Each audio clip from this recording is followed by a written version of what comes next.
रिद्धि सिद्धि लेके आंगण राजा मेरे घर में पधारो। रिद्धि सिद्धि लेके आंगण राजा मेरे घर में पधारो।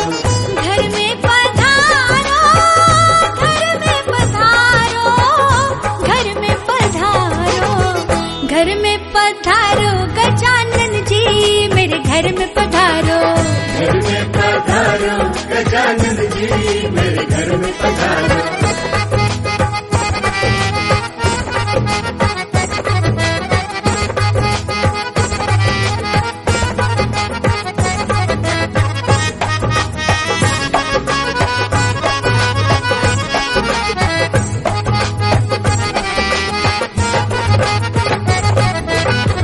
राम जी आना, लक्ष्मण जी आना, राम जी आना, लक्ष्मण जी आना, राम जी आना, लक्ष्मण जी आना, राम जी आना, लक्ष्मण जी आना।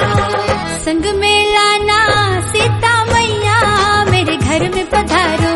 घर में पधारो गजानन जी मेरे घर में पधारो।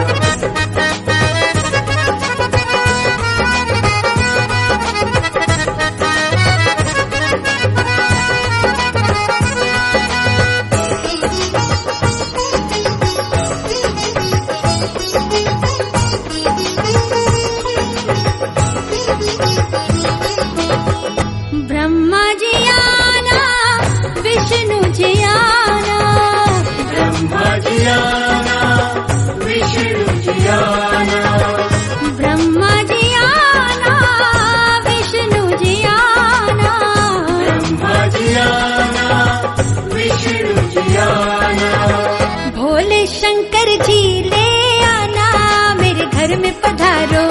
घर में पधारो गजानन जी मेरे घर में पधारो।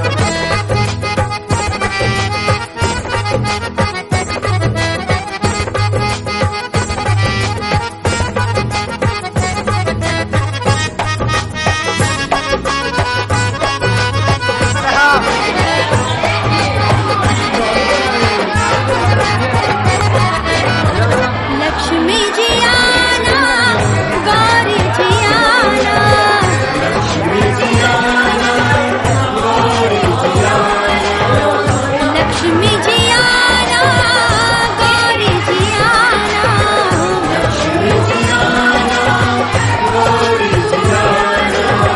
सरस्वती मैया को ले आना मेरे घर में पधारो। घर में पधारो गजानन जी मेरे घर में पधारो।